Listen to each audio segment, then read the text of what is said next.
What's going on, guys? It's Rigel and Matt here. Welcome to Friday night here at Liberty Forge, the Forge of Liberty. It's good to see you.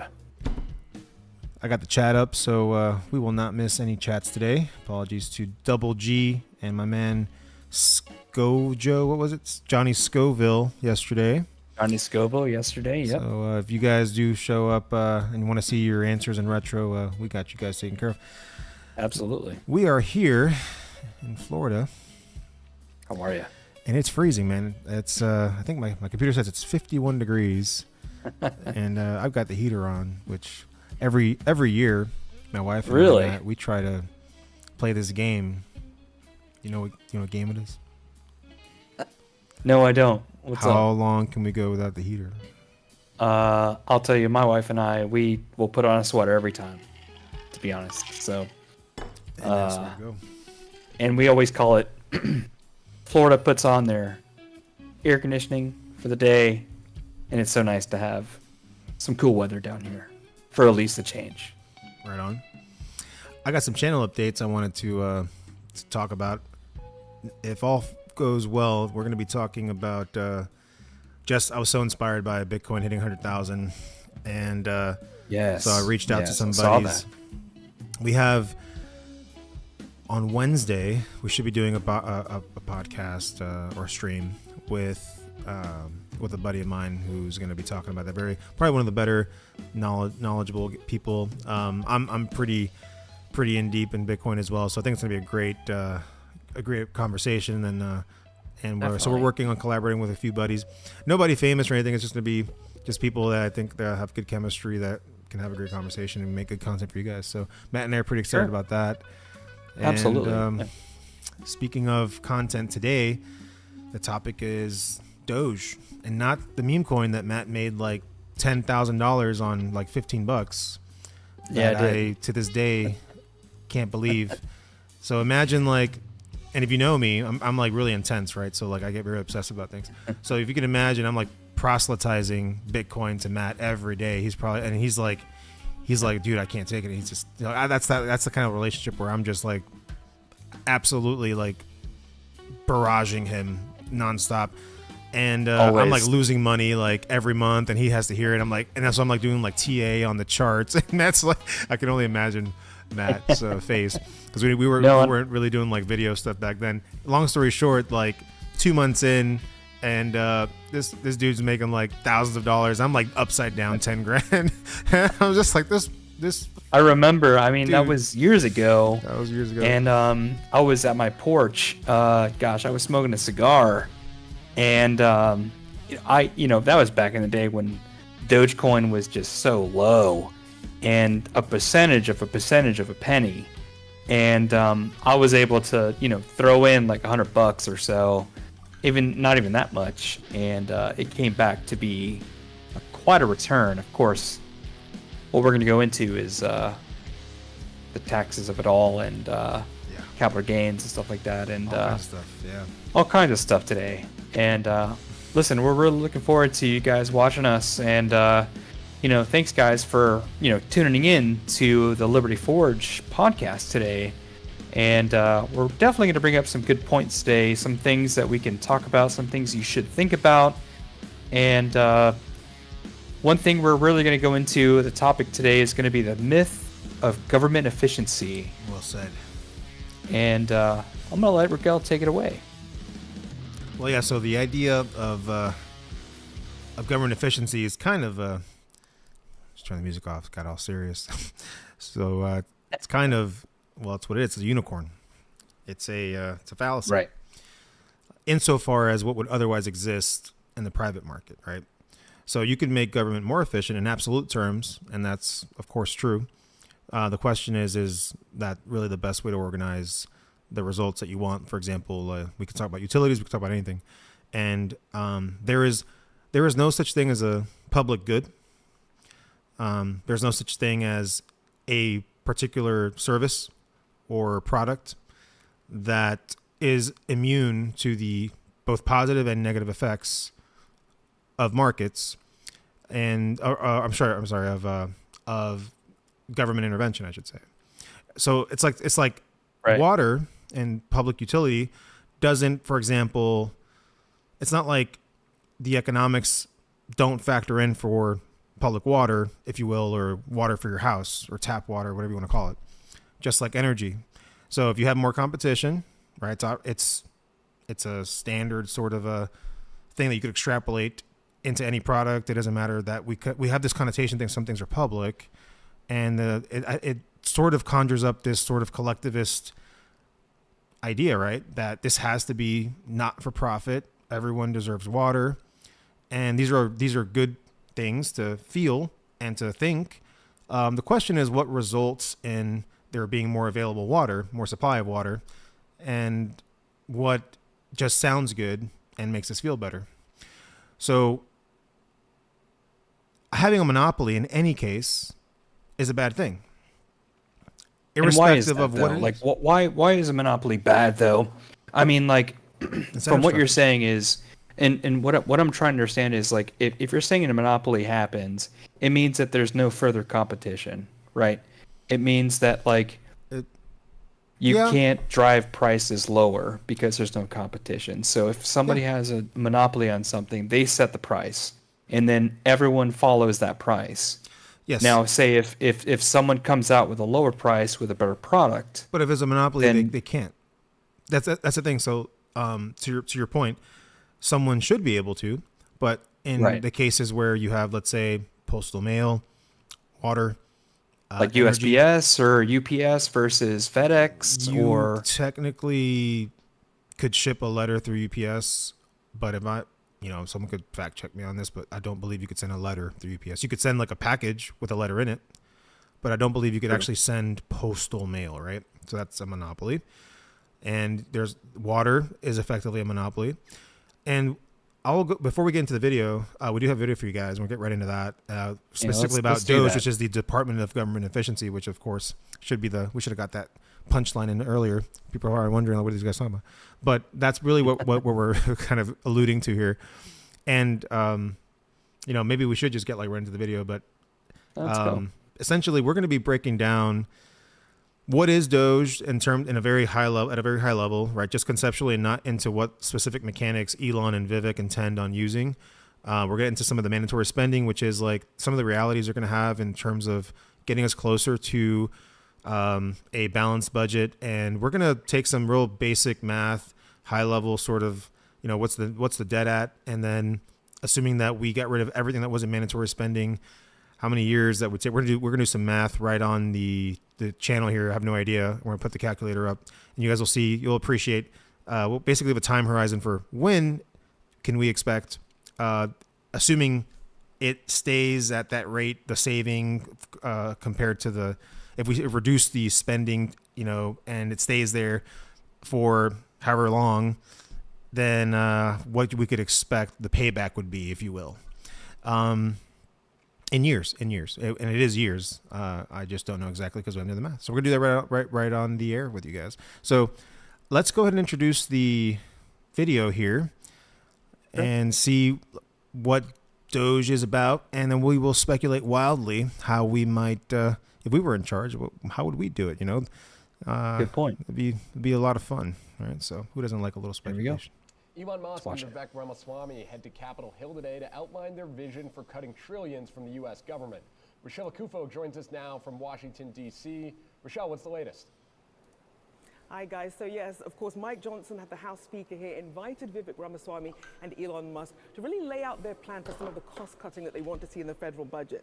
And keep in mind, they also want to reduce up to 75% in the federal workforce and a $2 trillion cut in federal spending. There's also been talk in their recent op-eds and also through their Twitter account on DOGE as well, saying that they would like to eliminate entire departments as well. Of course, they've mentioned the FBI, they've mentioned the Consumer Financial Protection Bureau, which actually came about as a result of the 2008 financial crisis. Now, it's interesting because there's a lot of talk between how much this advisory body can have versus the actual impact it can have, because some of these things are very sweeping, but when you look at how the budget actually breaks down, mandatory spending, which makes up the bulk of it, 3/4 of the federal budget. Those are Mandatory your entitlement spending. programs, your Social Security, Mandatory spending. your Medicaid. Right. So these are things that obviously people are very unlikely to want to see cut, and we might see some wrangling among even the GOP, being that House Speaker Mike Johnson has a very slim majority there. Also want to talk about this idea of balancing the budget. We've been seeing them continuously talk about, I'd love to see how the government's going to balance spending. A budget surplus. That was in 2001 under President Clinton. So everyone agrees that it is a bipartisan issue, that there are cuts that need to be made. The question is, where are you going to make them? For example, California Representative Ro Khanna, he said, yes, there are cuts that could be made, but he's more focused on the bloated defense budget than some of these other. I like how she entitlement said there cuts. should be it'll interesting cuts see to some be of the made. wrangling, but we are seeing at least some bipartisan interest in getting the budget and the deficit under control. But it's just a case of very unlikely to see entire departments getting wiped out. That is still going to need some wrangling within Congress, guys. We can always dream. We can always dream. So Exactly. what, Milei did, for example, we had Milei. From Argentina. From Argentina. The president from Argentina, by the way. He basically, I think it was like the first day. We could look it up real quick, but I think it was like We the could first look day. that up. He got rid of. He in got rid of Spanish, everything it's in the got- first day he got in It's office, like half right? the I ministries. mean, They're called ministries and not like departments or whatever. They're called ministerios. Ministerio. They had a allegedly a ministry of like feminism and like DEI, basically ministerio or ministry or department. And he got rid of that, and he would get on. He was on air. I remember vividly on Instagram. I follow him, and he was like "fuera, afuera. and so like So afuera means like outside, like get rid of it. exactly Right. yeah, exactly. Right. So he's saying like get rid of any government agency that's going to cost you, or at least as far as the taxpayer goes, we don't need that. Get it out of here. You know what I mean? Like, get it out of here. As a taxpayer, do we need to actually pay for that system? That's Do we need to actually have that in our in our budget? You Yeah. know, and that's why Melee was like, get it out of here. We don't need that system. So can you elaborate? Like, what do you think? What Javier Milei from Argentina, the president, what do you think he's trying to emulate on that subject? I think Milei, as an anarcho-capitalist, is going to have a very aggressive stance on spending and departments and government intervention. So he's obviously got a lot of contempt for the state. He's very open about that. But it kind of draws to a good segue where I think I mentioned it earlier. If I didn't, we talked about it off camera. How would you roll back the government, even if you got voted in, right? So if we were king for the next 4 years, Right. it's a real serious topic because I would love to say I'm king for the 4 years and I'm just gonna slash everything, but that's really not. It's not going to be effective in terms of sustaining civilization or civility, I should say. We're probably going to end up with a lot of angry people, and unfortunately, people probably have a pretty bad taste in their mouth in terms of whatever ideology we would purport to have, and then that would be like a stain on that ideology for history to come, or what do you call it, for the futures to come, or as you look back, you would extrapolate like, oh, that was a bad idea. And I think we would do a disservice to any libertarian movement, ANCAP or otherwise.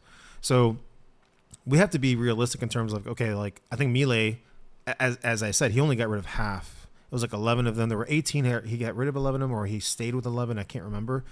Again, you look it up. It's it's open source. But he didn't get rid of all of them. And he's an ANCAP. And this is a guy that just yesterday or 2 days ago or this week, he shared a post on Instagram that says, "My contempt for the state is infinite." So and let me ask you this question real quick. Do you think that the GDP of Argentina has increased since he's been in office? I haven't measured it, but I would imagine. What I'm seeing right now, as far as I know, is that it's $640.6 billion And I think that he's done a great job right now as far as lowering the cost of living and also increase the purchasability of living. Yeah, before we go to on a conditions. tangent, like to address your question about GDP, I had a point, and I hate to interrupt because I didn't mean to do that, but no, you're good. I'm just saying, I just you wanna, know, I just in that point of, before we go to the tangent, I wanted to address the GDP question. So, for example, there is a defect in the GDP number, at least domestically. I would imagine it's the same case because really the Keynesian economists are sort of in the school. That's a great point, schoolhouse, actually. sort of. They're what do you call it? They're the school that's dominating the academia on these lines and politically speaking. So I would imagine that government. So if you have government spending, that some Right. metrics include as part of GDP, and that is. And what is antithetical government to spending? GDP. Like, what are governments like? What are they spending money on? Exactly. They're spending money on a lot of things they don't need to, like about 99% of things. I would concede, like if you like tomorrow, like I would say government doesn't have to spend money on absolutely anything, right? And these are the logical conclusions, right, that lead from the kind of Austrian analysis. So because there's nothing that you could do centrally planned in a centrally planned way that you couldn't otherwise do in the market that would have better outcomes than otherwise. Not necessarily that we would have a perfect heaven on earth situation, rather that there would be less negative outcomes. The problem with centrally planned programs or central planning in general are the negative externalities that result from it that often go unmeasured and unnoticed because they're not exactly going to be the scope of what the proposal is that the policy is purporting to improve. It's going to measure, let's say, on absolute terms. So, for example, rent control, you're going to be able to measure that, well, yes, in absolute terms, rent went down. What you can't measure, or rather, we can measure, but what doesn't get measured as part of the analysis is, well, does the supply of available housing increase or decrease as a result of that, right? This is not a common thing that economists that are politically charged and paid to study and essentially support and confirm a bias, which is essentially their job to look for ways to justify, from a Keynesian perspective, through indifference curves and other nonsense and physics envy that we would argue from the Austrian perspective, how they would support or justify, some of these ideas, right? Like rent control. And I think that, unfortunately, economics is riddled with sophisms and riddled with special interest, and it makes it very muddy, which is why the Austrian And you're talking about government special interests, is that correct? Absolutely, because special interest can only be dangerous if it's in government, because it's the monopoly of violence or monopoly on violence that can really. So, okay, I have special interests, you have special interests, but unless I force you, I can only reason with you and negotiate with you to partner with me in my interest, whether that's, a mutual benefit in terms of trade or doing a podcast. I can't force you without using coercion. Whereas in government, that's not the case. That's not the case at all. So the really, what is the problem with DOGE? As I see it. And can you define DOGE again? What does DOGE mean again? DOGE is the Department of Government Efficiency that will be headed up by, at this time, and insofar as I know, Elon Musk and Vivek, and I believe. And who is Vivek again? Can you? Vivek was a political. He was a presidential candidate, very well spoken. I kind of for America. Is that American presidential candidate? Yeah, okay. Yeah, absolutely. Okay. So gotcha. he was a presidential candidate. He was in the race. Very well-spoken guy, very smart guy, but obviously conservative type. I would argue more of a true conservative than say like a GOP or Republican. And there are distinctions on that very narrow spectrum, and it's a very narrow spectrum between Democrat and Republican. They have more in common than they don't. And they're really on the far left in terms of the true spectrum when you consider the state is kind of, there's a wide line. I don't think it's a fine line. It's a very wide line to where once you start going into, say, the more libertarian perspectives, then ultimately, if you let, they say the basically the difference between an ANCAP and a libertarian is 6 months, right? So if you keep studying, the logical conclusions will lead you toward just believing in markets. You could call it anarchy, you can call it just markets, you can call it freedom. I don't really care. But you're talking about a The free idea is- market, the though, idea is without government intervention. Exactly. The idea is That's that what you're people are saying. free, right? Insofar People as are they free don't hurt other people and take their stuff, right? That's to be able to you can call that choose whatever you want to. whatever You can call it product is anarchy, offered. You can call it libertarianism. You can call it Right. class. I don't care what you call it. It's basically you respect consent as the meta ethic that is the glue that organizes and keeps society together. It's Keeps voluntary society together. cooperation, right? Not coercion. Voluntary exactly. But That to makes answer sense. to get to the main topic, Department of Government Efficiency is basically a pipe dream I love the narrative that it seems to be a popular narrative that we want to be more efficient, and there's nothing wrong with that, right? On again, sense of proportion that we always want to focus on this channel. We want to focus on inching closer to more individual freedom, which if that does lead to less, let's say, taxation, then on that on net boils balance, down to good. liberty. Exactly. Right. It really boils down to liberty. It boils down to liberty, at least more liberty than we had before, and that's always a positive. And I will never get in the way of progress, right? So we can't Exactly. we cannot be absolute. We can't be the Sith, right? Like like only the Sith deal in absolutes. Like so Deal in like, absolutes. That's right. So that's my opinion. So we can reject the state, and that's fine. But then at the same time, we have to take account of reality and where we're at now, and what can we do reasonably now to propel us forward, little by little. And a lot of it's going to have to do with things like this, where we talk and we persuade people and bring them to reason and try to break things down. And I think this is I believe this is the work, and it's not, it may not happen in our lifetime, but this is what I think we have to do. So what exactly are they going to be able to accomplish, right? This is where we start wildly speculating. What I want to do is break down real quick. I want to show really the gravity of the debt. Sure. Absolutely. The debt Let's clock see has that. at this point been validated many times in terms of its accuracy. And I believe there's a website on that. Well, it's to be actually honest, right? right here. There it is. So we're at And- $36 trillion. And, the viewers out there, I want to say that there is a website called usdebtclock.org that exists, and it does show exactly every single thing. And there it is on the big screen on every single spending, every single debt. You can look at every department. You can actually get it on your phone. You can get it on your iPhone. You can get it on your Android. This in real time shows you exactly where your money is going as a taxpayer. And unfortunately, this is not always going to be completely true as to where it goes. This is just where it goes, runs and off as far as what we're looking at here is definitely a scary clock. Indeed. And when compared to the budget, so according to absolutely. AI overview, because I don't happen to know this offhand because Right. I'm not into government spending statistics. For matter of fact, I try to Right. avoid the topic. I pretend like it doesn't exist. So, $6.2 trillion, which was about 25% of the U.S. economy. I'm assuming that's being measured in GDP.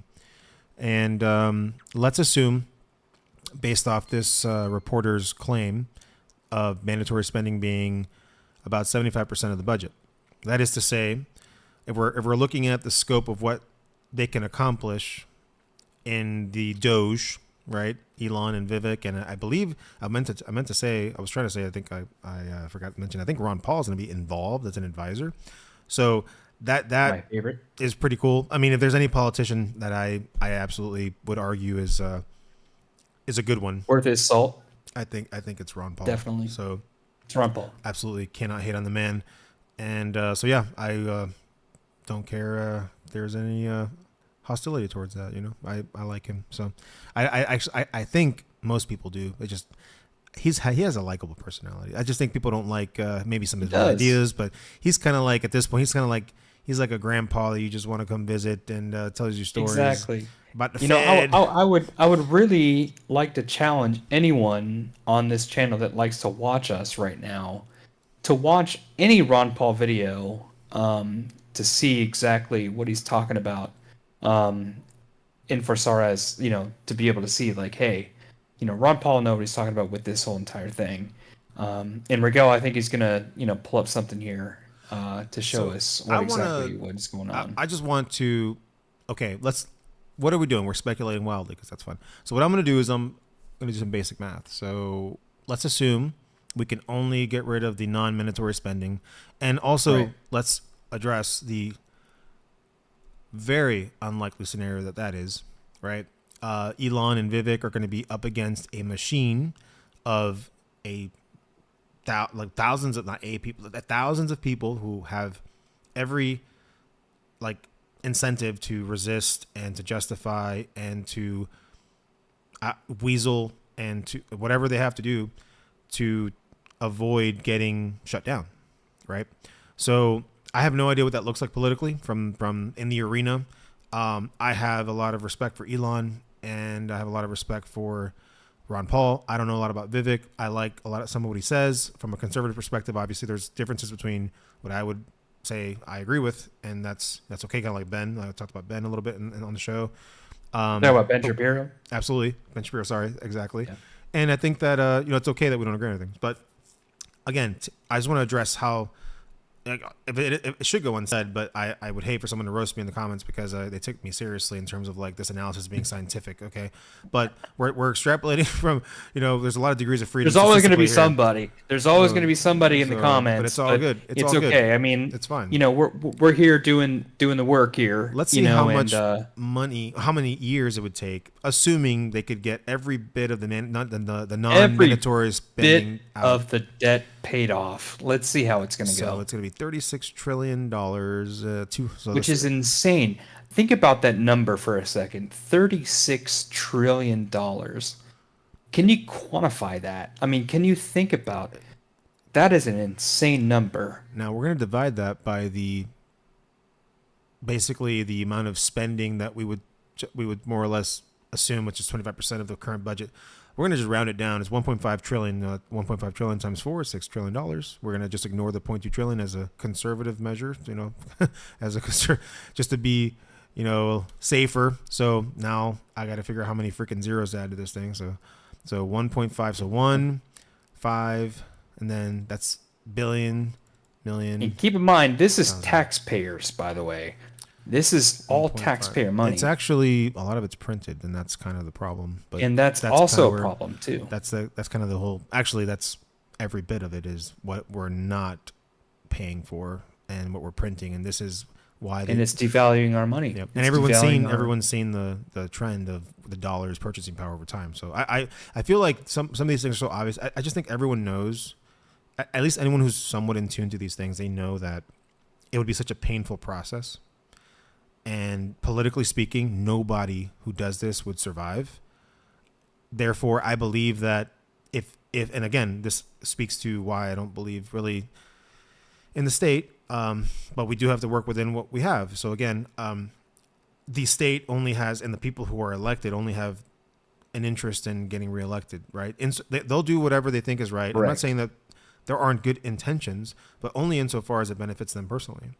And it will not benefit anyone politically well. I wanted to say something really quick, though, Go ahead. Is printing money is directly where from the Fed is where inflation comes from. Is when the Fed prints more money than we can account for, because where's the gold? I mean, the gold standard went down in 1971. And so when you print more money, it devalues the money. Correct. And I directly speak from Ron Paul's narrative. He's going to do the math for us here in a second. But where does the money come from? You can't just simply just print money out of nowhere and just expect it to work. Like Dave Ramsey says, you can't spend like Congress. Can't spend like Congress. And he's alluding to the fact that they can't balance a budget. When of course Dave Ramsey is the famous. Of course, everyone personal knows finance Dave mogul, Ramsey, right? Yeah. So exactly, I think he doesn't even interact, but obviously he doesn't agree with debt, and we can all learn from that, probably, especially Congress. Absolutely. So here's it is, 24,133 years, if I did the math right, Let me make sure. And that's how much per year? Let's do it one more time because I don't want to believe that's right. So 36. All right, I'm just gonna put exactly what's on here. 200, then 804.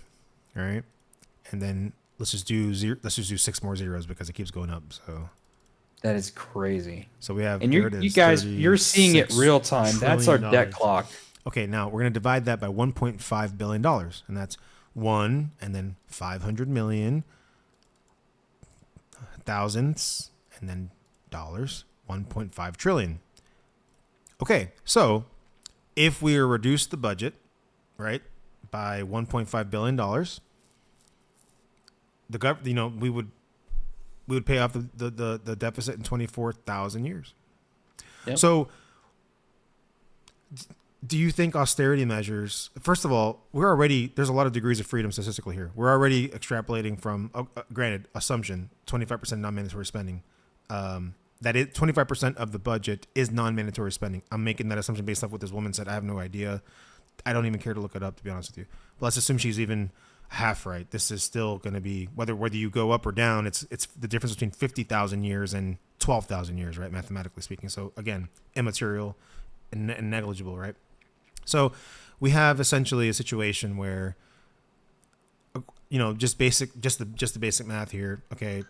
It seems like it would be a very long time to deal with austerity measures, and austerity measures means that they're basically, we're contracting the budget, and we're tightening our belt, as your parents might have said, or your grandparents might have said. Who says that anymore, honestly? But I think I think we need more of the old ways, to be honest with you. But so that's basically the math. I mean, it's very simple. That's the deficit. That's to an extent the money that we've printed, that we've spent over what we have. I hate to say the word "we" too. That the government has extorted in revenue. And I want to say, how much? Who's how much gonna has wait the that Fed? long? We're gonna be dead anyway. How much has the Fed printed relative to how much is in circulation the past 3 years? Didn't you say that there was like? Yeah, that's right. It was like 80%. 80 back to on a cable down there. Back 2 years ago, when we were in the middle of the economic shutdowns and the COVID era. Right. It might have even been 3 years. This might have been even longer ago, Matt. We've been talking about it for a long time. I think it was. Yeah. Printed 80% at that time. It was 80%, and I'd have to double check my because I don't remember exactly, but it was about 80%. This was one of my biggest talking points for Bitcoin, was how all fiat currencies have failed and how they all devalue over time. And essentially, I was at that time, I thought there was a looming collapse of the dollar, and I thought that more money was going to transfer into Bitcoin. But in short, it was 80%, I believe, of the total money in circulation had been printed in the last 2 years. Okay, and this was under Trump, for the record. Okay, Mr. Conservative GOP party, which they pretend to be fiscally conservative, and I understand from a political perspective why he did what he did. Maybe he did believe in the severity of what was happening. I think since then there have been plenty of things that have maybe debunked some of the measures that were taken. I am particularly critical of the government shutdowns. I can care less. There's so many rules and laws that are illegitimate from a moral principle, from a libertarian lens, that exist. Having to wear a mask, as stupid as it was like the least of my concerns. My biggest concern was shutting down the economy, slowing down supply chains artificially, right? And I knew the negative externalities of that would be far greater than the risk of COVID. That's another tangent. We can go on some other show, some other time. But we can. But you understand what I'm saying, Matt? Like, what's your take on all this, man? I feel like I've had a really long segment here. Oh no, I'm agreeing with you. I definitely understand that, like, the government spending and also printing money is also going to devalue the dollar. Especially me, because I'm being coming from the IT field. I don't directly see myself subject to that, but I will say that a lot of my clients that I deal with do struggle with the fact that, like, they're paying for a service and they're, wondering why, especially after 2020 and, the great collapse of, what was that company that had a really bad, I can't remember the name of it, but anyways, there was like this, great collapse of like this IT company that was like having a really bad day, and the lack of, understanding of, security. And there's a lot of outside of, identity theft and stuff like that that came into play. Right.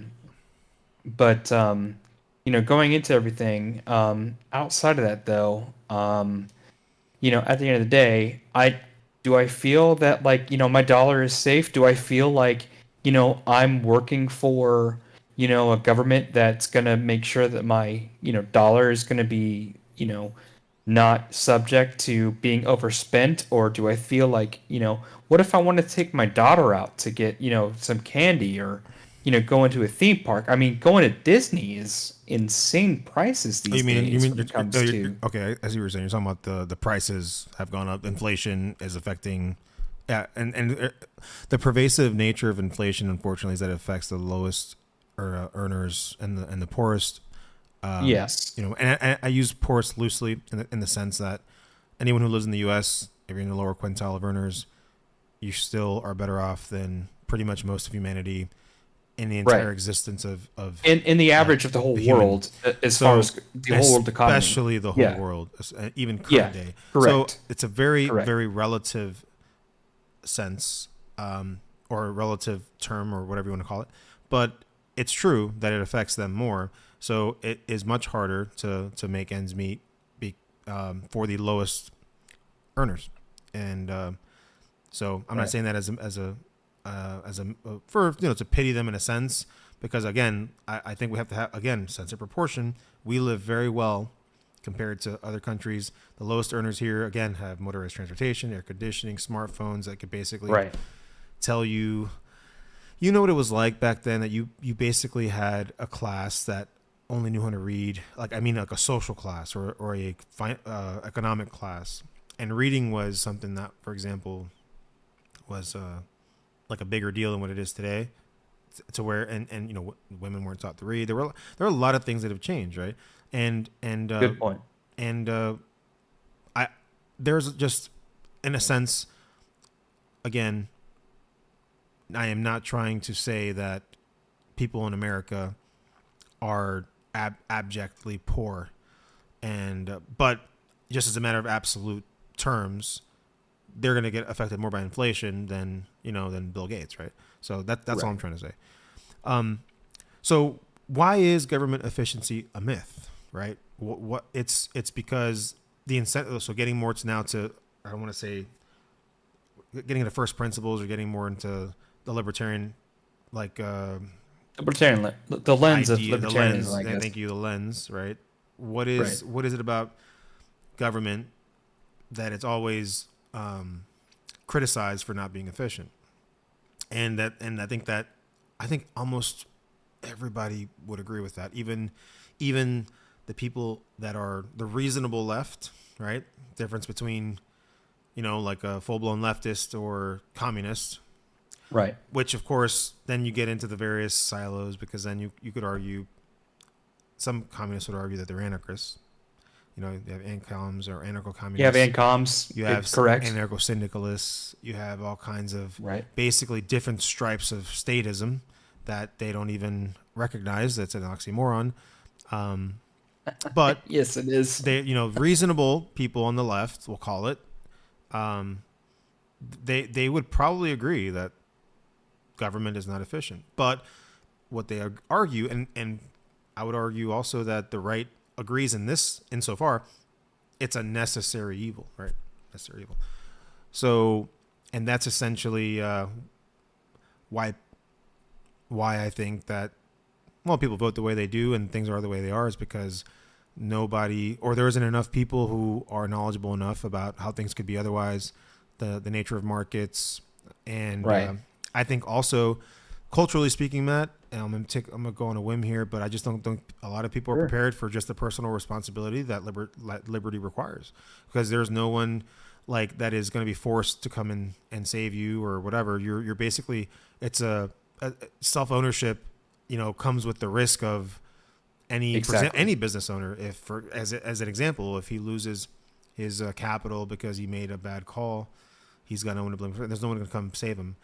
So unless, of course, you have government, then you bail them out. But that's not a libertarian idea. That's a statist idea. So, and I remember that I worked for a company, and the owner of the company was a leftist and didn't believe in capitalism. How do you own a company that doesn't believe in capitalism? You told me about that. Yeah. Blows my mind. Like, isn't the whole reason why you own a company is because you want to make money? Like, then why do you bother to be a business owner in the first place? I don't know, but like, I don't know. That just, anyways, that was a tangent that I had to talk about too. But absolutely, I just, but trust me, I know exactly what you're talking about on that point, though. Mm-hmm. Yeah, I mean, so the reason that I know we keep losing our track here, but it's government can't be efficient because of the incentive structures. That's really simple. I think a lot of people know that, and it's really like easy to sort of visualize. You are given a standard amount of money for that year, whether you're an employee or whether you're a department, and you make that money for that year, irrespective of how well you do or how bad you do. And keep in mind, if you work for the state, you might not even get a raise, because I know that, like, I know people that have worked for the state that don't even get a raise, and they don't even get the incentive, but the incentive, I guess, is to get a retirement. Yeah, but people have their incentives, and we could argue for sure that some people prefer the security of a so-called government job, because, and it kind of alludes to exactly what I'm saying, that you have a stream of extorted funds coming in irrespective of how you perform. And then people have the gall, ignorance, and I'm not criticizing them on a personal level, because you don't know what you don't know. There was a time I didn't know these things. I didn't always. Same here. I mean, you had to learn it, though. I mean, that's what it takes. Is you have to really have an inquisitive mind to be able to be like. So some people believe. You look at your paycheck. You look at your pay stub. That definitely helped me. And change my mind. It helped me too. Kind of start thinking and I remember even when your wife got out of nursing school, when she first got her first job, and it was like, look at her taxes, and it was like, are you kidding me? Yeah. So the thing is, unfortunately, there's more people that pay into less people that pay into taxes to a significant degree. And to segue that too is, what about Social Security? Well, that's a whole other segue that is almost hard to segue, but like right now, because I'm still like 3 questions behind you, bro. Like for example, where I threw you for a loop. I apologize. So we're talking like, for example, about the basically the comparing of the government having a flow of money and the incentive structures that essentially don't exist like they do in the private market relative to the profit and loss, right? More the loss side is very important, like Ron Paul likes to say, and that's basically the difference, and that's why the incentive structures are, and that's also political power that enables the organizations that are funded through extortion, the government agencies to exist, not their necessarily results. And what I was trying to say was that some people have the gall or the ignorance, and again, I was trying to say that I don't criticize them for not knowing things, but to say, well, you can just elect someone else. Well, okay, exactly. let me extrapolate that argument and follow that logically to the private side. So, exactly. Walmart is the only grocery store in the entire country, but it's still okay because there's still competition, because you could hire a different CEO. So that is not competition. Yes. That is not competition, and that is a ridiculous argument. And really, I mean, is there competition to Walmart though? Is there? There's Amazon, there's Trader Joe's, there's Publix, there's Kroger, and there would be much more if there wasn't as much government intervention into the market. But So there's Whole you know, Foods. it sounds like to me that like Publix is regional. It doesn't, Is Kroger regional? it doesn't really matter whether they're regional or whether they're local, whether they're national. The idea is that there's competition, and Walmart has actually lost a lot of market They share to still Amazon. persevere. But look at Amazon. Amazon is taking a ton of market share from Walmart. And does they're not still Target. Amazon What if- still if give Walmart- jobs to a lot of people? Is that not correct? Amazon gives job. Of course it does. It has to. And we can talk about labor relations in terms of Amazon, and I would argue that as long as they provide, because I've never worked at Amazon, I've actually been I've offered applied for jobs at- Amazon very much. By the way, I was offered an ops manager job at Amazon.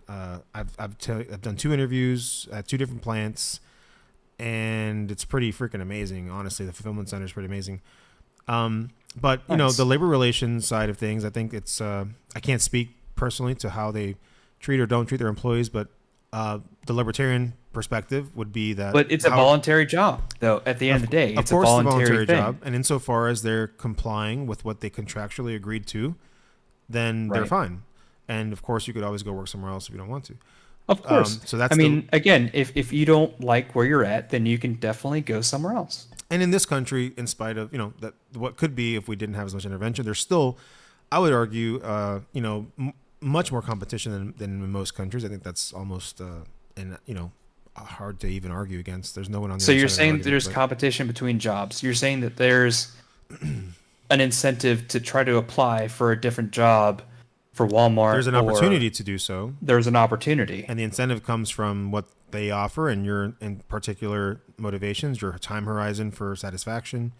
There's some people that don't want to work a regular job.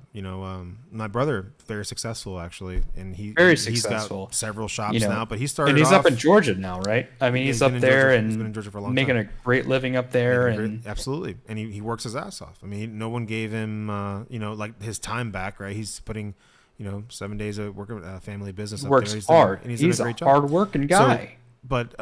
So his incentive structure is going to be different than anyone else's. Like, I'm not as risk tolerant, and I kind of like, that I don't know if it's the security of knowing what's coming in and just going up through the ranks. But you're easily, especially if you nail it in business, you're going to be more financially. Especially if you well find off your niche. If you're you an find your entrepreneur. niche in your market, in your ways of being able to find, what you market at and what you make your money in, because America's built on capitalism, So I mean, at the end of the day, Yeah. And what is we're all- capitalism at the end of the day? What is it?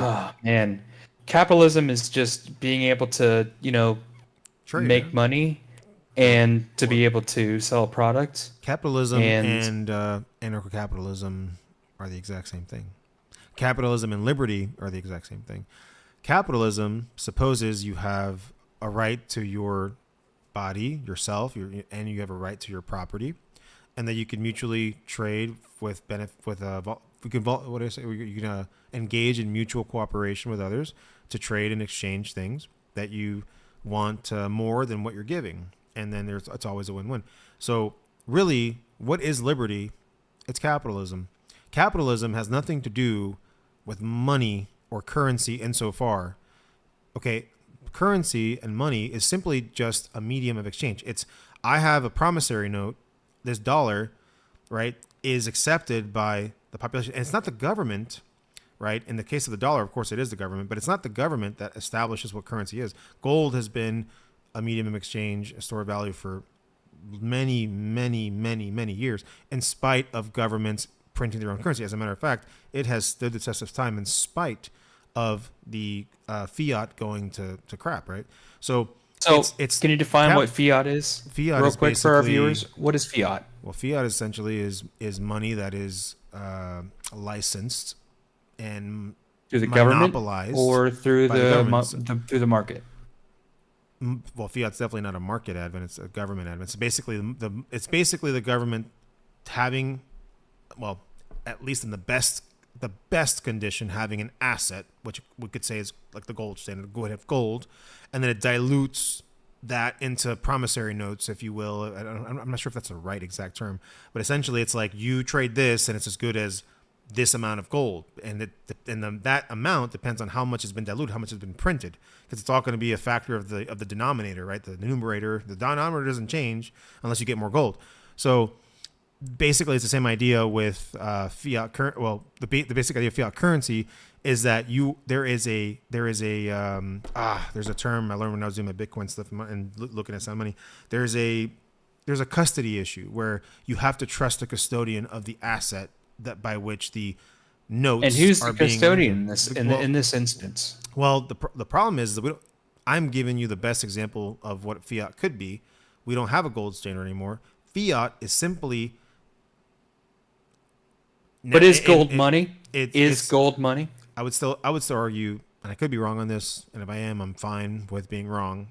But I believe fiat even extends to the gold standard because you are essentially still able to dilute. Now, the difference is back then people just trade their dollars for gold. If you neglected if you went crazy with the printing, basically, if you went crazy with diluting exactly debasing the money supply. But so the Fed went insane by printing money, but it's still fiat, devalued. in my opinion, right? As far as I know. So now the problem with fiat is that it's not backed by anything but the promise that it will be backed by the U.S. government and the Federal Reserve, which is so fiat essentially is an IOU that the Federal Reserve kind of promises to uphold. And the problem is that there is absolutely there's no framework by which they have a disincentive to dissuade them from printing more and more. As a matter of fact, the more people want more and more government to do more and more shit, the more fiat enables the government to spend over and above what it can gain in extortion revenue, that is taxes. And it basically creates the situation we have now where we have the national debt where it is. So we essentially are charging the credit card for the things that the population wants, that politicians are engaging in promising more of to get into office. And then you basically have a vicious cycle, where you just impose more and more duties on others, in this case through inflation, right? And also they also increase taxes. Haven't exactly gone down year over year on average, more often than they've gone up. Exactly. So you get taxed on both ends, and it imposes a duty on you in the sense that it steals the value of your work, because if you're holding dollars and you're standing still with that, then there's what's called a hurdle rate when you get into wealth management, and that is how much is your money going to shrink in value, purchasing power wise, and what do you have to do to invest enough to where you at least break even. That's the hurdle rate. And fiat's a very terrible thing. And really, again, a great segue into basically the national debt thing and why it's, it's unfortunate, exactly. But the way things are now, the government is too large and it's too involved and has too much power, and it's involved in too many things. It's paying for too many things. And people expect it now as a standard. We talked about this the last stream, where they have a standard for what is a new zero on their quality of life. Like it's like zero is a state of nature always. State of nature, that means that nothing is done, because it takes work to produce things that don't exist in nature. So that is always going to be the zero. And there's no floor on that. Can you give us an example of what exists in nature that you can equate to like economics for our viewers, just to give us a quick update on how that works? Well, so you can break that down for just a second. That's a complicated question, but I would give you two examples just off the top of my head. I would say there's mutual cooperation in nature, symbiotic relationships, okay, that are akin to what you might argue as voluntary cooperation or strategic partnerships. So you're saying you apply for a job, you get a job. No, I'm not saying that. What I'm saying is that there are symbiotic relationships in nature that exist between species, that they help each other out, and that is akin to what you would see in a voluntary association with a two market actors. Okay, so let me get wild here for a second. But then there's also that's the first example. That's only the first example. The second example is also the competitive nature of, for example, I don't know if it's foliage, basically trees. So like they're all rising for the sun, right? And then like they're trying to they're not trying to cast a shadow on each other necessarily, but they're trying to get as much sun as they can over the sun as much as they can, like the Amazon, for example. And that's a great example of competition, but that's just You know, That's a good point. That's you putting me That's on the a really spot good example. and giving Absolutely. you 2 examples like off the top. So I don't know. I did the best I could, Matt. So good. No, it's good. So But no, like for layman's terms, that's actually a good point though. You're a tree trying to get as much sun as you can, but you're not trying to outdo the other guy because you want them to make money. You want them to have, sun as well. You want them to, because you're in the same country. You want them to have the same exact, opportunity, I guess. I think But yet that you still want to make your money. That- You I still don't- want to make sure that you bring home money to be able to have a dollar that, you want to get your wife a present or whatever that's worth whatever. And, you want to be able to say, hey, this is something that, I value as something that I feel like that's something that I want to pay for. Yet when you're working for a wage, that's, coming down to, saying that like, my money's worth less. Like when you go think about well, like the wage when you stays go, the same, but your money's worth less, and then you basically have it's like Right. taking a decrease in your real in your buying power. in your buying power, right? So Right. So yeah, it's very unfortunate, man. It's very unfortunate, and it's only I think gonna keep getting worse in spite of DOGE, because I guess, and unless we are successful here on the Forge of Liberty, to persuade people to think differently and not expect so much of their government, to where politicians don't feel so expected to spend all this money and promise all these things, and we definitely have a spending problem. I hate to say the term "we" so much, because I so want to highlight the fact that we're individuals, and I have nothing to do with the government or associated with what the government does or who chooses to bomb or to steal from. And I want to say one thing is that the individual is the greatest minority. And that's one thing that's a great point is so true. Absolutely. And a lot of people don't understand that concept. Absolutely. And this is actually I think a great time to segue into our next phase. So we have our meme scene. And Here we go. Yeah, I'm sorry, I forgot about that. And it's a funny story. We named it the meme scene because The meme scene. I learned that well, for one, it kind of rolls off the tongue, but for two, It does roll off the tongue. every one of these like things you're seeing is called a scene here on the video software I'm using, and anyway, call it the meme scene. And keep So in this is our mind, meme we're scene. still new at this, so we're still trying to I'm pretty much learn a pro all this now, stuff. Matt. But- Speak for yourself, but Yeah, I'm just playing. No, whatever. No, I'm feeling pretty good about this, guys. I'm honestly like I'm getting it. So what is our meme? Taxation is theft. Our meme scene or our meme of the day. And for the record, tu ne sed de malis. What does this mean? This basically means do no evil.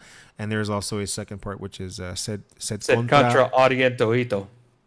yes, sed contra audentiorito, which is basically do no evil, but charge ever more against it. Paraphrasing Ludwig von Mises. Absolutely. And that's very Latin, by the way, if no one knows that. Yes, it is. And it's Ludwig von Mises' very mantra, by the way. And that's where he founded that. But I don't want to take away from this meme that you see on your screen here. So Matt, what Star Wars? So obviously people get it, right? And I'm going to break down a little bit why taxation is more extortion than theft, but loosely it rolls off the tongue better because the double T, taxation, theft. But I believe it's more extortion. But before we get into that, like, remind me, what are we looking at here? What Star Wars scene is this? This is Han Solo, this is Leia, and this is a Star Trooper or Stormtrooper. Stormtrooper. I think this is Chewie. This is a ball of hair. This has to be Chewie. It is Chewie, and so I'm a huge nerd about this, and so I'll give you a little background on this one, and I want to give you something. Han Solo was a anarcho-capitalist. He was a smuggler. He didn't give a shit about the government. He was able to just do whatever the fuck he wanted to, and that's why, there was a lot of repression from the government, which was the Empire. The Empire. And so he was caught because he was a smuggler, because he didn't believe in the taxes.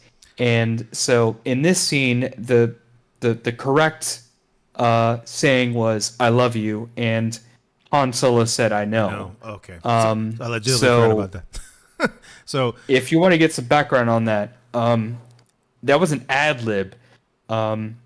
Harrison Ford actually wasn't going to say that. He was supposed to have, like, George Lucas had this big, scene, and Harrison Ford said, "No, I'm just going to say, I know, I love you." And that's how simple it should be. It should be as simple as just like taxation is theft. It is not consensual. But I want to It's talk not about why it's consensual. agreed, and it's because it's not consensual that it's not okay.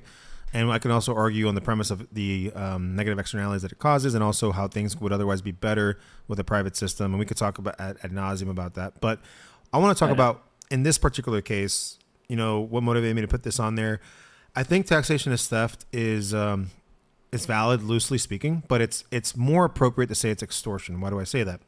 Because there is not so much of a fine line. I don't know if that's the right way to put it, but you do sign, like we talked about our last stream, a form that allegedly you consent to, taxes being taken out of your paycheck, right? Some people use that as an argument, a very terrible argument, to justify that taxation is consensual, which is it's kind of the same thing as, like, well, putting a gun to someone's head and saying, well, make a decision, right? So I can't. It's something akin to that. So that's why I think it's more extortion, because you're not really taking it from them. They're giving it to you. You're just coercing them into doing it. So, and that's exactly what really it is. Because when you think about, like, Darth Vader, he's gonna force you into, conforming to whatever the Empire says. You have no choice. You just do it. And there's a lot of conspiracy about how they enacted it and everything else, but it was by force. I mean, and that's not how you do liberty. You can't force somebody to do something you don't want to do. Can you do liberty? That's a good question. Is liberty something that you can plan, right? Insofar as you can get people to maybe vote better, and again, as unlikely as it is that people will vote for more responsibility, less government intervention, less subsidies from the government that favor their interests against those that are opposed. As unlikely as that is, it is the best reasonable approach we have, short of, again, taking up arms and fighting the government. And things are not that bad. And again, having not that bad. No. They could be much better, but relatively speaking, we're much better than other countries. So we always have to remember that. But we are getting to the point where, at least in my short lifetime, I say short because I don't think I'm that old, but the amount of inflation in particular has affected, I think, our generation, the working class, and if you're 25 to 35, you've probably lived long enough to really feel the impact of those particular 4 or 5 recent years, to where, oh, absolutely, like, I've had the good fortune of, I've been able to increase my salary pretty well over time, and I feel like I'm able to buy about the same as I was about 4 years ago. And it really sucks, man, that some people who are getting ahead and doing all the work are being taxed by this invisible tax, which is inflation. Mm-hmm. And I think it's so evil. And it's not just one person. It's really just the machinations of the state and how they're put the anatomy of the state, as it were, and people. And is that who the unicorn is? Is that who the boogeyman is? The boogeyman is the state itself, and it's not one individual person, right, pulling the strings. It's essentially what you have is a microcosm of a economy, right? That is the public sector, and they have special interests, which is basically to not lose their paychecks, and that is a special interest because. A special interest, as I define it, is essentially an interest that opposes the interests of others, right?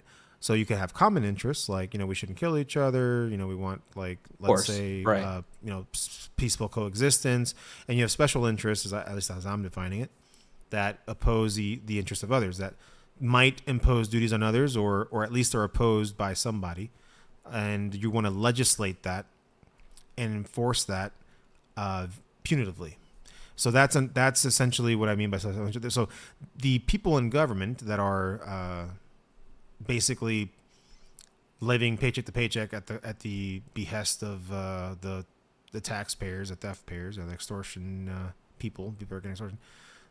They are not going to, reason that, at least anytime soon, like, oh well, what we're doing is pervasive. We're parasites, and what we're doing really is a result that would otherwise be better privately, and our entire jobs are kind of, and again, sense of proportion. I'm not saying that people that work for the government are evil. I'm not saying that. So if you work for the government and you're listening, I'm not trying to say that you're a bad person. Good point though. I mean, there's a lot of people that are good that work for the government, but exactly. But I'm going to argue with you. I do on believe the though. I do believe that there's people that work for the government that believe the same thing that we do, and I think that they we work just for the government too. So I mean, unfortunately, I'm not. Yeah. I'm fully, and I'm not ashamed of it in the sense of you don't know what you don't know, and it is so everyone's in the same boat. So I just want to I guess I should make that very clear. It's just not a judgment as so much as a call to reason, at least from my opinion, and Matt's opinion, what we think. So it's not that the intentions are bad, but the results we would argue do not. The results that follow liberty are favorable to those that follow authority, and we can get economically into how and why, but that's essentially. I don't know. At the end of the day, I think it's pretty well summarizes the myth of government efficiency. It's basically incentive structures, and the government cannot be, at least on absolute terms, more efficient than the private market. Period. And there should be no product or service that is deemed, quote unquote, as a public good. Because just once you make something a monopoly, it's subject to the same economic negative externalities that exist with any other product or service that you would deem as, quote, not public. Having one person in charge or one entity in charge of any particular thing with with limitless power and without the ability to have a competitor only something to beget, worse results than if it obviously had someone that it had to compete against, even one person, imagine more. So it's a very important thing to understand. The whole concept of a public good doesn't really exist economically speaking, and even though it does get a classification I understand the concept of classifying it as a public good for things that we all use in common, like water and energy and so on. It's just that doesn't mean it should be centralized because of the negative externalities that causes. So, all right. So say that you're a taxpayer and that you're trying to be informed. What would be the best way that we can definitely look forward to as far as knowing where your money goes, and that at the end of the day, honestly, man, what do you think? I don't even know, because the truth is I don't get into. So it's one of those things where I could study the ecology or rather the environmental factors that relate to unicorns reproducing. I could be an expert, I get a PhD in that. But it's studying something that isn't rooted in reality. So it's a waste of my life, right? So I just don't. Right, but what I'm asking is if I'm a layman and I'm first watching this show, what can I do to positively improve what we're talking about here? So at the end of the day. So I'm sorry. So in terms of improving your understanding of government spending as it relates to. Yeah, absolutely. I think I would argue you should start with reading. I would say 2 books. Well, I would say 2 okay. books. Name those 2 books. Let's say Henry Hazlitt's Economics in One Lesson and Frederick Bastiat's The Law. I would say those 2 books fundamentally changed my perspective. Those are the books that transformed me from a conservative to a libertarian, we'll say. And before I was a conservative, I was kind of like most young people. I was pretty, democratic in terms of, we should all, take care of each other and all those good feeling things that I think come from a very good place and from people on the left. And those 2 books really fundamentally changed the way I look at things and my understanding of economics, and the government, right? And is that where you started? per se. I mean, like what? I started what watching got Milton you- Friedman, so I started watching Oh, Free to okay, Choose. so you started Milton Freeman. Okay. Which is actually, excuse me, which is actually he's actually he's actually a Keynesian, which he actually rejected in his later life before he he passed. You know who else rejected their views was Woodrow Wilson after he enacted 1913. At his deathbed, when he enacted the Federal Reserve Act in 1913, when he passed away, I don't remember exactly when he died. Like he rejected that. He rejected the entire Federal Reserve when he died, and he knew that it was going to turn into a terrible, terrible thing. And not to get too far in the woods, because I know we're going to wrap up here soon. And this is going to be a whole nother subject that I can get into because I know the history of it all.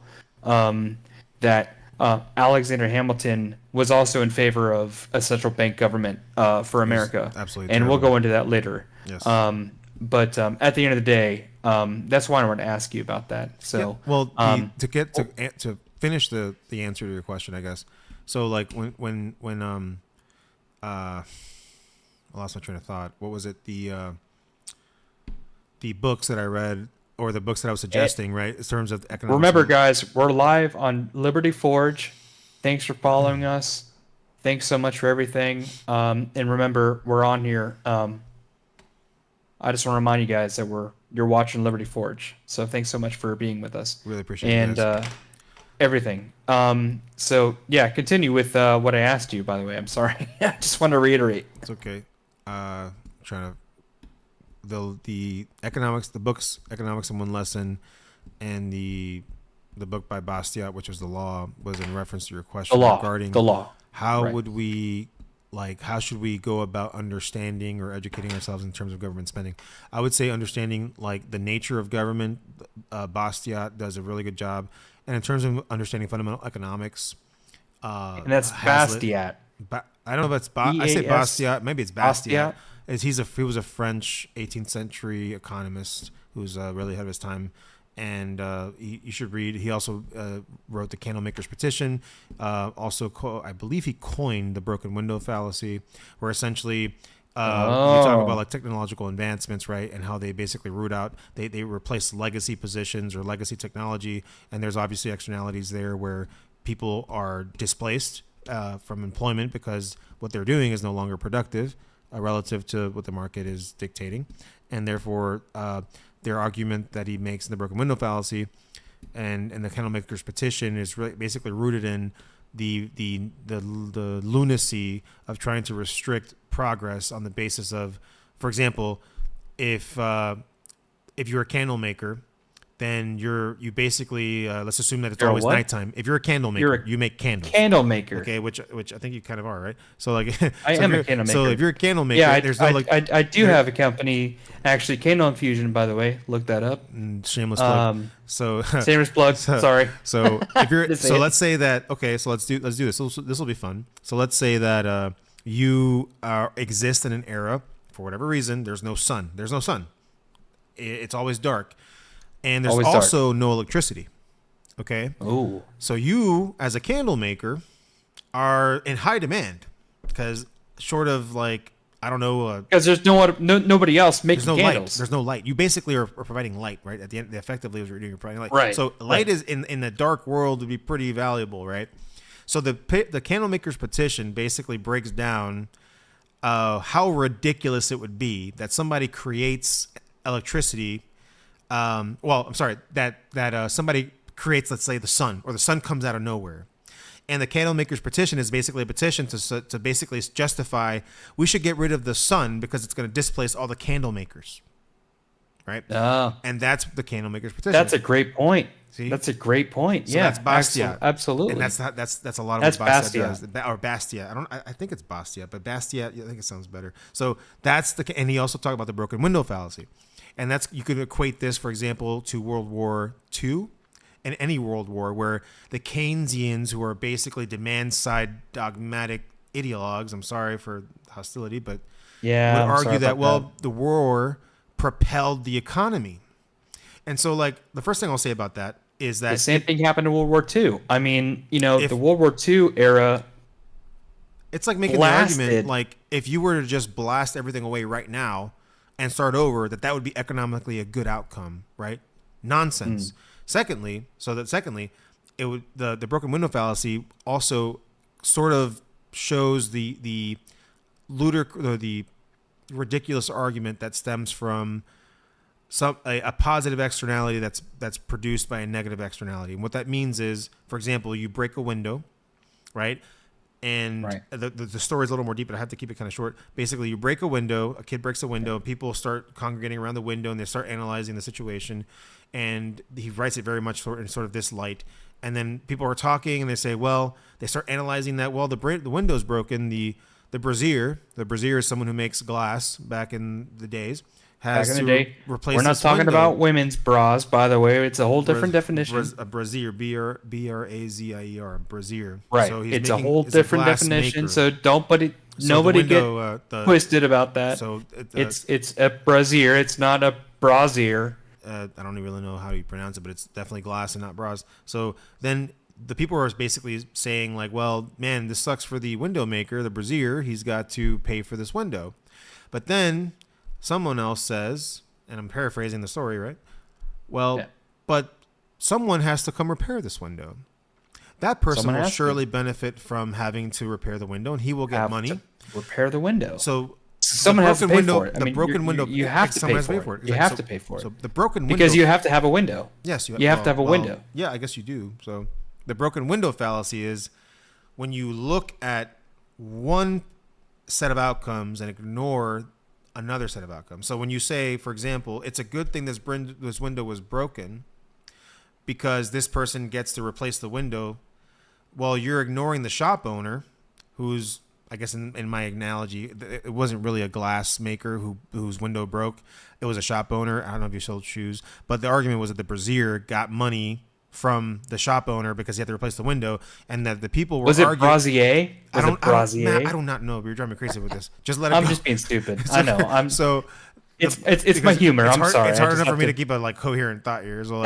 So basically, it's our friendship, guys. It's just what we do. I'm sorry. It's an argument that's basically founded on looking at one set of outcomes and then ignoring the other. So the brazier is benefiting at the expense of the person who has to pay for the window. But then economically speaking, some people and some economists will just look at the brazier and say, okay, look, this is good. We have rent control. People who are in the lower quintile in our particular community are able to afford more housing. But then they ignore, for example, the negative externality of, well, there's less supply of housing being produced over time than otherwise would have been had rent control not been enacted. Why does rent control affect the supply of housing? Because it caps what you can profit from your investment. And the more that essentially creates a cost by virtue of reducing the amount of profit. So your cost benefit is reduced in terms of it being favorable, and therefore it reduces the quantity demanded lower than would have been, because effectively it's an increased cost by virtue, it's by virtue of less margin, and it's the same exact concept. So that is why, for example, rent control is a terrible idea. And when these economists are looking at these Keynesians and looking at measuring indifference and all this physics envy nonsense, they would look at the brazier and say, well, you benefited and we're measuring this, and this is statistically significant because we were able to do rent control and there's more people who have housing or in the lower quintile. But what they're not measuring is what is the effect on the supply of housing overall over time given that change in rent control. So that's kind of the, broken window fallacy as the nutshell on that. Yeah, exactly. Yeah. So yeah, I think. Well, anyways, man, I can't go into enough about how much I appreciate being on this and really appreciating everything. I think we're probably gonna go into wrap here, but what a good conversation, and I love going into the weeds about all this stuff, and going into everything that we've talked about is definitely something that should be talked about and digested by the public and people, also animals. I say animals should also digest. Yeah, man. No, man, it's a lot of fun, dude. It was great. And Thanks for having me always. we man. are very I'm grateful glad for to- the viewers, those that are now here, and those that are to come. And we are Liberty Forge. Absolutely. And we are grateful for you, and we And pray for peace on earth and blessings in your absolutely. life. And thank you so much, guys. Thanks, guys. I got nothing. You for saw you. it live on the Forge, Live on the Forge. Liberty Forge. I'm gonna take a thing from Grant. I got nothing for you guys. Last thing for you guys: be good to each other. Be good to each Life's other. too short. And tune me celis. No, tu ne se de Tu ne males. se males. Lord of mercy, that Latin does not I roll said off it, the tongue. bud. I'm so sorry. Holy cow, man! Unbelievable. Oh Lord. Here we go. Here we go. Dios mío.